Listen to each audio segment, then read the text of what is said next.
There's a team of Titans already living here! Hello. Raven. Azarath, Metrion, Zinthos. Yeah! Well, I'm Tessa with Screen Rant, and we are here at New York Comic Con 2024.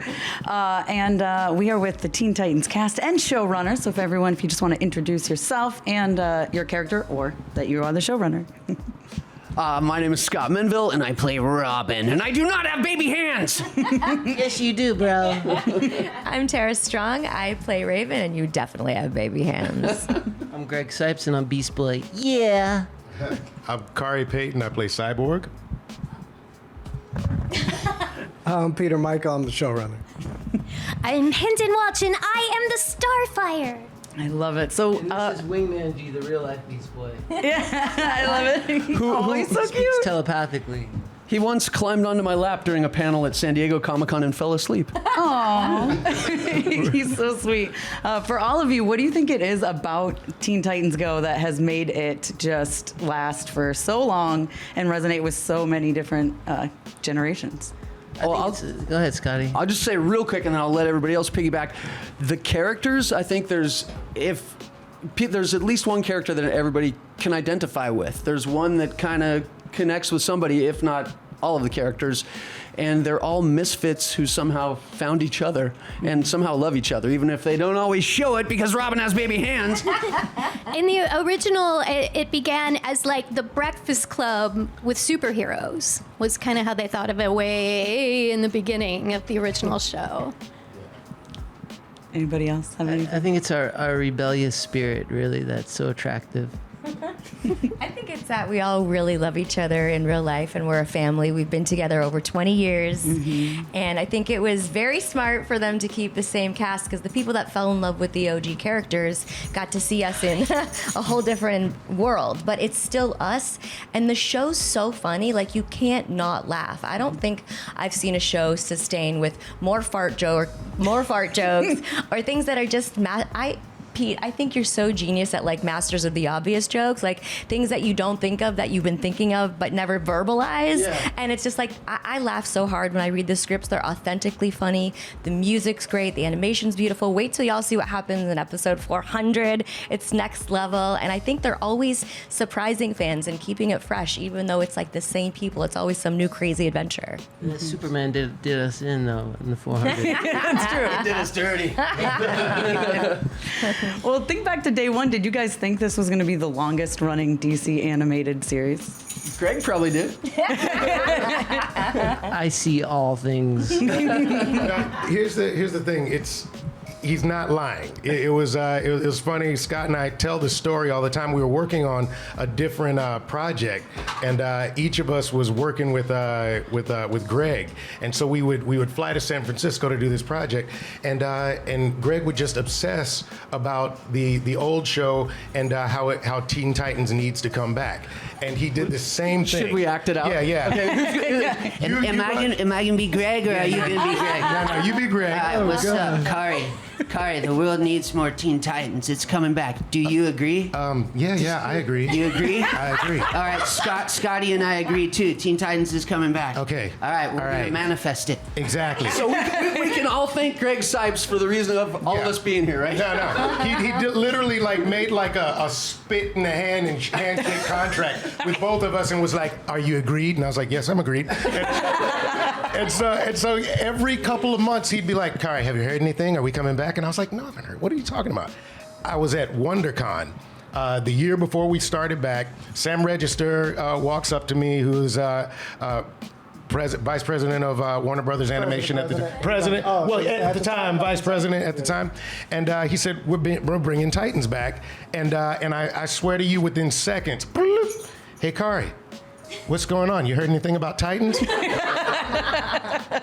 The man is a wizard. When prayers go up, blessings come down. But also, there's so many factors that go into making a successful show, and I think we've always been so blessed to have great writers, great animators, storyboard artists, musicians, as well as this beautiful cast that all love each other so much. Like, so many factors have to go into bringing that magic, and we've been bringing it together for so long. Yeah. And to add that, really, really, none of us are here without the fans, man. For sure. I mean, they're the ones who, and Sam being the biggest one of them. Right? So true. So yeah, man. That's why we're here celebrating 400 episodes. Speaking of the fans, one of the things we love is to see families come where the parents are like, we love this show too, because the writers write jokes for us, and this show is our happy place when things are getting us down in the world, and so we love to hear that. I would argue that as a cast, we get more cosplayers than probably any cast, like show in its entirety. We see Titans cosplay all the time. My favorite when they did you guys see the old? Yes. It was like a family that did us when we were like old. It was so funny. We were the old Titans and they dressed up as us. Shall I bring all my shoes and all my dentures? Yeah, I don't know why you became an old Jewish man, but it was hilarious. And also Cyborg, you kind of become Southern, right? Like, Well, he just has he went down to Mississippi for a while and became a different kind of person. All of a sudden, he turned into a slightly more excited Morgan Freeman. He was like, I was so happy after I got out of Shawshank Prison. I love it. I mean, I watch it with my kids, 11 and 13-year-old daughters, and we watch it as a family. We love it. But speaking of the fans, do any of you have some favorite fan interactions maybe that stick with you?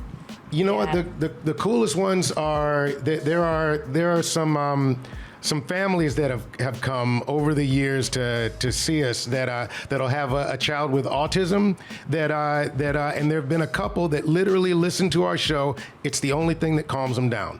That if they are having anxiety or something like that, listen, when we got together, we thought we were going to make a great TV show and we were going to have fun and it was going to be silly. You don't think about the fact that it might affect someone on that level. But the truth is that out of all of the popular things, every once in a while when someone comes to a convention, there's always a few that you can look in their eyes and you know what? They needed that. They were the kid who was getting home by themselves and and the parents were working and they sat there and they found friends on television. All of these characters are all different colors. They all come from wildly different places, but they become family. And I think that really resonates with people. And now those kids have grown up, and some of those kids are having kids. And A lot of them are having a lot of them are having kids. And it's and so we're spanning generations, and that's something that I really didn't expect. And I didn't expect to be able to get to meet those people either. I have a favorite story. Okay. There was a girl dressed as Raven. She looked about 14, 15, and she was talking and talking and talking. And I looked over and I saw her mom crying. And we get that a lot, but there was something unusual. So I went to check on her, and she said that her daughter was severely autistic and hadn't spoken in 5 years. And when she heard I was coming, she didn't stop talking. And we hear that a lot where it's like, this is the only chance I get to really relate to my child. And it's so beautiful. And like you were saying about a personality that's like yours, the Titans represent so many different kinds of personalities where it's like, I didn't know that I was like special till I saw Raven or Starfire, or I thought I had no friends till I started watching this show and we talked to each other.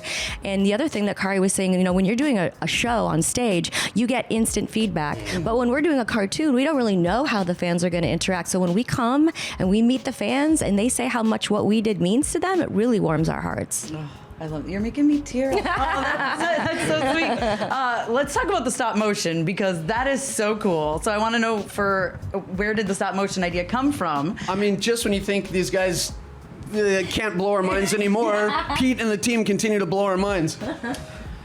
We've been wanting to do a stop motion special for years, and it just, for multiple reasons, just never worked out. And then we hit this milestone, and we pitched it to Sam Register, our great leader, and he loved the idea, and we were off and running. I want to tease everything right now and I'll tell you about it, but Tell him.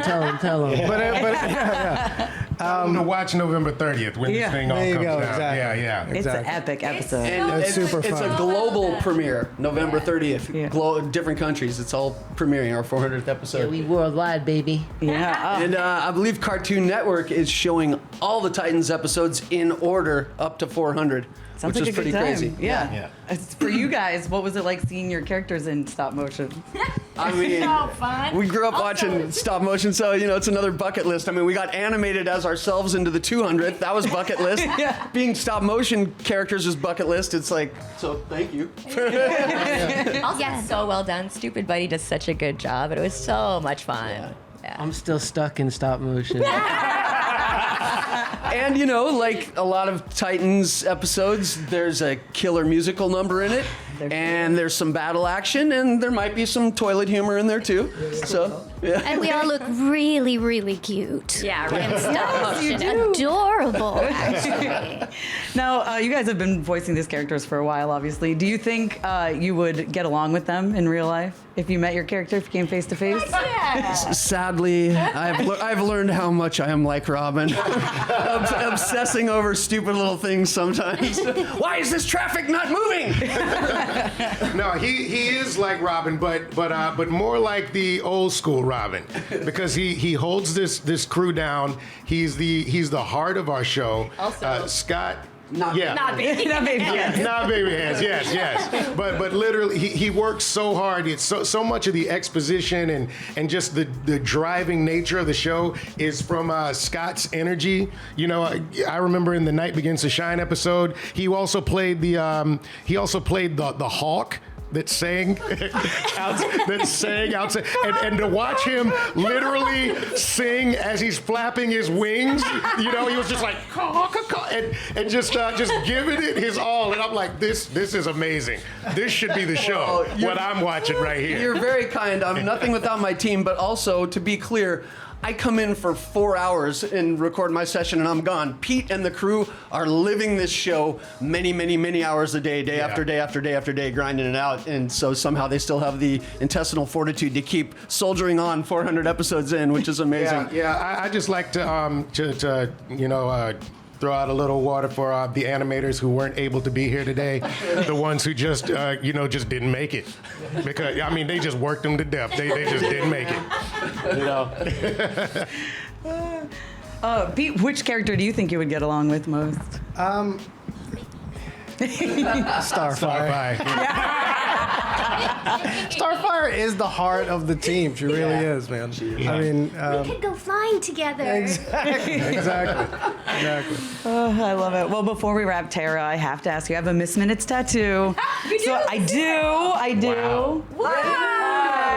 So I have to know, will we ever see her again, or would you like to come back again? I could tell you, but then I'd have to prune you, and Yeah, it would okay. be bad.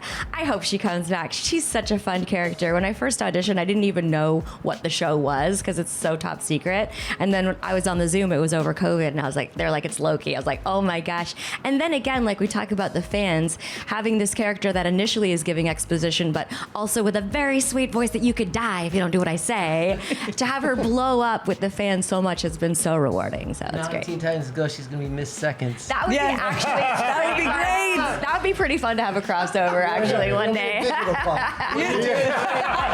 You know, Tara's on My Little Pony, but we have Pretty Pegasus on Teen Titans Go. So. It's always fun when they do that for the fans. Yeah. There you go. Awesome. Well, thank you guys so much. Thank you. Thank you. Thanks for your time. Sorry, Superman, but your show only had 93 episodes. You can't hold a candle to our record. Well, then, congratulations on your 400th episode. Because it'll be your last!